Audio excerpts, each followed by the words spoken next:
All right, hey guys, welcome back. So I'm back with another one. This is sort of a back-to-back because I've been skipping on some videos. So I want to make a review on the finales for two TV series that I've been following recently, which is Falcon and the Winter Soldier and Invincible. I know they're both superhero TV series, and you know I love these sort. And so I've been watching these two pretty much all the way through. And I made a review before the finales, and I guess my review stands.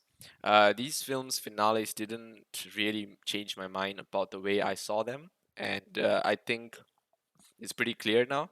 The Falcon and the Winter Soldier once again just stayed the way it was. It tried to show like it's this big world changing moment, but when you think about it, in this world that's post Thanos, right? Like post blip or whatever they call it, blip, I think. Post blip, it still doesn't show like what the others are doing and how the others are involved with. The only involvement you see in Falcon and the Winter Soldier is from Wakanda, and if at all anything, like this film actually changed my mind, is to just show that the other Cap, the what's his name, that new Cap, John Walker, yeah, Captain John Walker.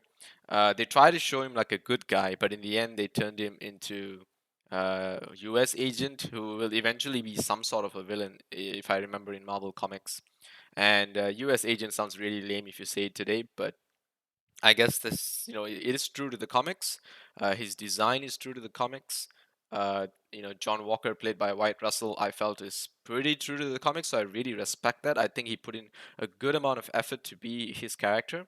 Falcon is absolutely lovable. Anthony Mackie played brilliantly in his role. Bucky Barnes, I felt, was the one that was overshadowed by these two people. Sebastian Stan as Bucky Barnes just did not stand out to me as well as he did in Captain America: The Winter Soldier. I felt that that movie just, like after you watch that film and you watch this, the intensity of the Winter Soldier, what he's really capable of, is not there anymore. He gets beaten up by some teenagers who know how to fight, who are all super soldiers. They don't show his knowledge and his combat capabilities as the Winter Soldier who was developed during World War, trained by Hydra, and used to assassinate like so many people, right? But he's just getting beaten up by a bunch of like protesting teenagers who have super soldier serums in them. That makes absolutely no sense. Like, he gets evenly matched by this some other random dude, and they don't even explain about his character or his background or whatever. I felt a lot of the fight scenes in this was not anywhere near the expectation that I got from the Winter Soldier. So after seeing that, I felt that Winter Soldier was really downplayed.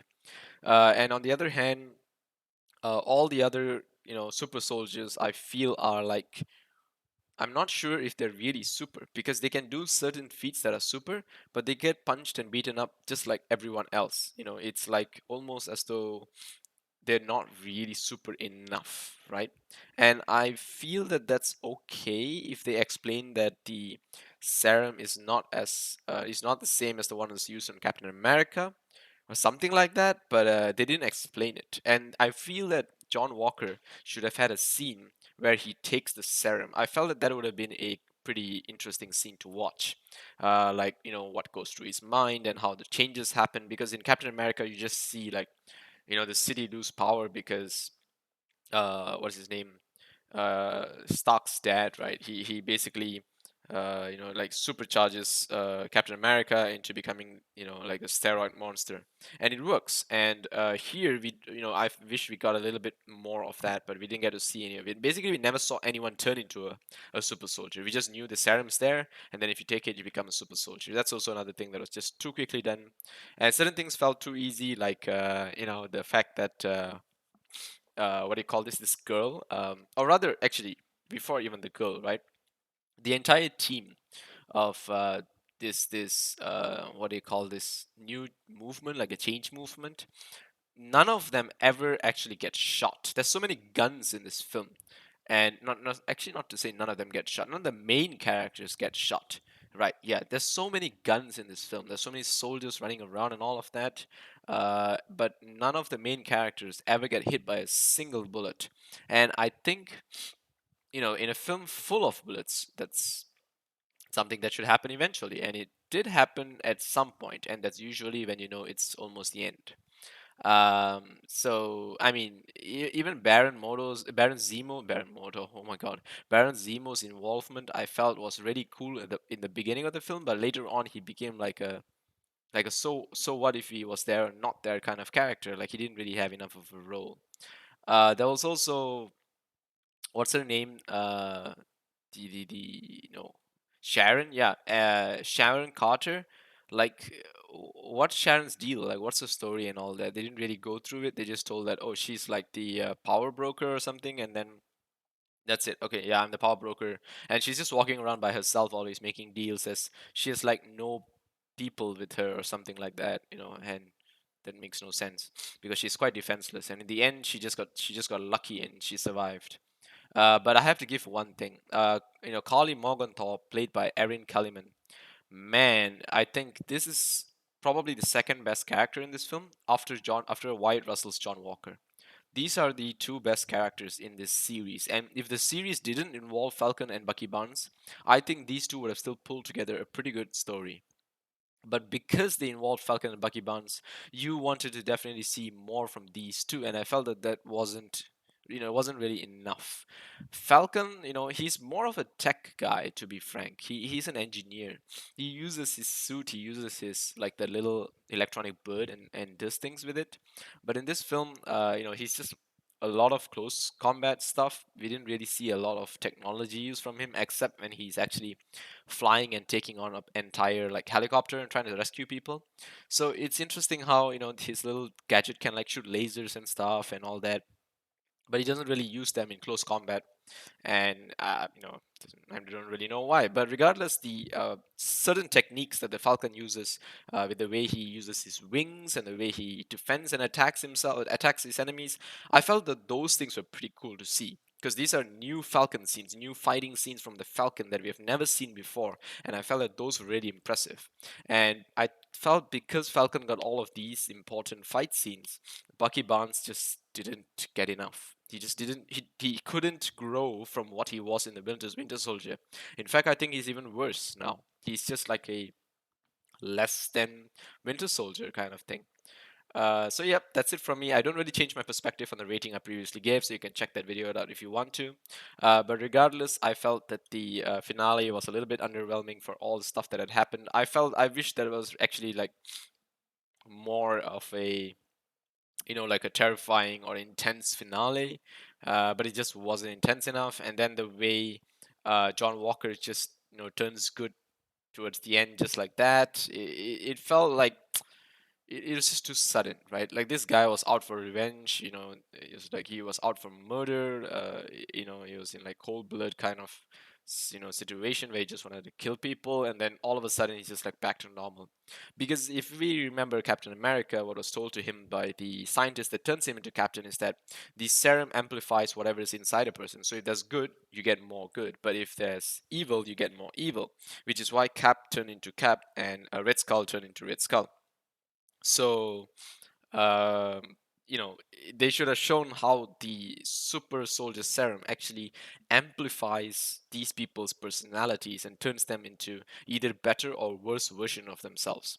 And if it doesn't do either, they should show why. But it doesn't. It's just like it worked for everyone. It's just like a perfect serum that that has no other problems. And I felt that that was too easy. Like, I get it, you have a scientist that figured out the perfect formula to make a super soldier serum with no repercussions and whatever, but it makes it too easy. It's like it takes the burden away from what it meant to be Captain America, right? Because Captain America is special not because of the serum, but because of the fact that inertly he was a good person. That is why when he took the serum, he only became a better person because he was able to use his good that was in him, amplified by the strength, to do more good.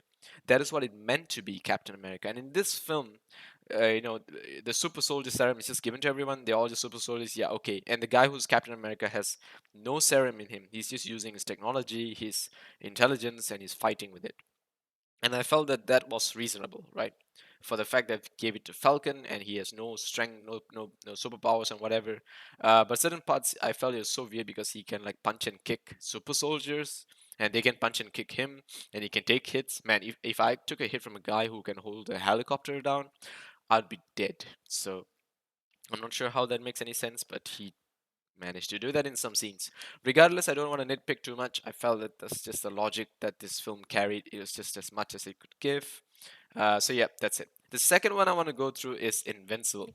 Now, Invincible's finale was totally different from the Falcon and the Winter Soldier because what I always mention about Invincible in my previous review is that it had a lot of gore scenes, right? And a lot of the intensity involved gore. Give me a sec. Okay, let me just adjust this. All right, so what do you call this? The series itself didn't show any main characters having any repercussions of this score, right? It felt like, if you're a superhero, you are in the safe zone, and everyone else who's not a superhero is the only ones that can be harmed, because none of the main characters of the new league, the ones you have grown to care for, ever get injured or die, right? Everyone that died was in the first episode when you barely knew them. Those were superheroes, and after that, there was no other superhero that got caught in a fight between Invincible and Omni-Man, and all of the other superheroes were just told to stay in one place and never involve themselves in a fight.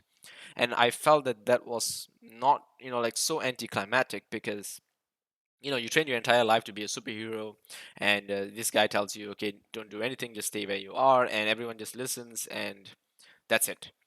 Like, no one ever wants to be involved. There's no intelligence of how they want to use their powers to actually try to stop this insanely powerful Omni-Man. There's no collaboration between the superheroes.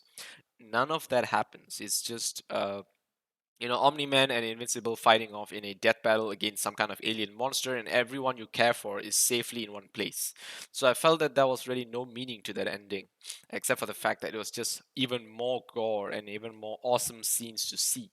And that's one thing Invincible never held back on. It really showed you everything intensely, all the terrifying moments of people getting killed and brutally killed and all of that. It really showed everything.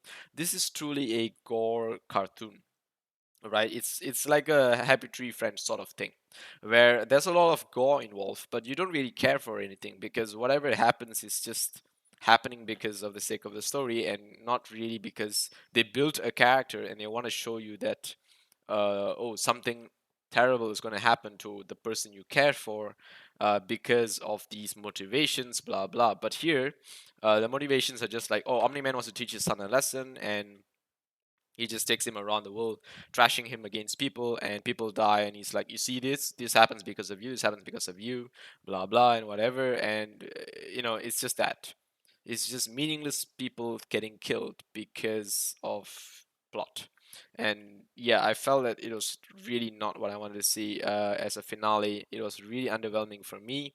If you're a person who likes gore, who likes just blood, and you have that kind of thing for movies and whatever, yeah, sure, maybe you would have enjoyed the finale. I've nothing against it. I think the gore was perfect. I think the scenes of blood and death and everything was really well taken. In a film kind of thing, like it's good for the creative developers involved in the way they design these things. Okay, fine, you guys have a good eye for designing gore and death and blood and bones and teeth and all of these kinds of things, but the story is just so what. Like this could have been happening an entire season still, but so what. Omni-Man just does all this and he leaves. It's as though everything Cecil did to try to slow down Omni-Man and all of that, none of that stopped him. Nothing affected Omni-Man. The mother was never involved. Basically, no one changed Omni-Man's mind. Omni-Man changed his own mind and he left. So basically, it was just like the plot just worked itself out. It's like if you were to tell a character, okay, I want you to climb up this hill, right? And there are people, there are people who's going to stop you from climbing this hill. So the character tries to climb the hill, and he has no struggles, right? Whatever people throw at him, it doesn't affect him. He's just able to keep walking all the way to the top, right? There's no struggles for the character. He just makes it all the way to the top. And once he reaches the top, he feels like he wants to grab a bagel. So he just turns around and walks away, and everyone celebrates because the character didn't reach the top. You get what I mean? And this is, I felt it was similar to that. Like the only thing that stopped Omni-Man is just Omni-Man is like, okay, you know what? Maybe I should stop bashing my son, and maybe, I'm just not up for taking down this planet. So he just leaves, and that's it. Invincible's alive. Everyone's alive. Everyone is alive. Basically, despite all the gore and all the horror that takes place, no one is harmed. No one dies. I mean, Invincible, sure, he gets hurt, he gets trashed up, but he's gonna recover. We all know that, and he does recover. And even Atom Eve, with all her powers, was not really involved in this fight. And yeah, I felt that all that was like, I don't know, guys. I'm not sure if I want another season of this or whatever, because in The Boys, I think we saw a lot more things actually happen, and I feel The Boys is definitely better than this, despite it being quite similar. This one is more of a father and child relationship, a little bit more emotional, but it doesn't really matter because Omni-Man, as much as they try to humanize him and make him emotional or whatever, you can't help but understand he's just a guy who wants to take over the planet, and it's just too powerful. And maybe if he was not that powerful, you can see a little bit more weakness to him. Like he still fights for things, maybe, but here no, he's just straight up bad. And regardless, J.K. Simmons played a fantastic role as Nolan Grayson. And what do you call this? Omni-Man's character is definitely like this awesome dad who's just ridiculously powerful, who's just brutal and terrifying as a villain. And I think that that part was pretty cool. And Mark Grayson, played by Steven Yeun, is also a lovable character, the ideal superhero sort of character, and the one that really carries us through this story. And I felt that, yeah, it was pretty sweet. But as for the rest of the superhero crew, they do nothing pretty much in the finale, and they're just watching a TV screen, and yeah, that's about it. So yeah, once again, my review of Invincible has no changes after the finale, so that's about it. So I'm pretty glad that I reviewed Falcon and Winter Soldier and Invincible pretty accurately, predicting that that would be all, right? That would be all. Let's just have a look at The Boys just for comparison and see what did people actually rate that. Let's see. The Boys is rated 8.7 and Invincible is rated 8.8. Ah, no chance. The Boys is definitely better.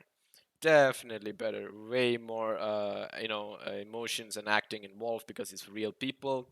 But also the story itself, I feel carried a lot more value. So, yep, that's about it from me. I'll see you guys in the next one.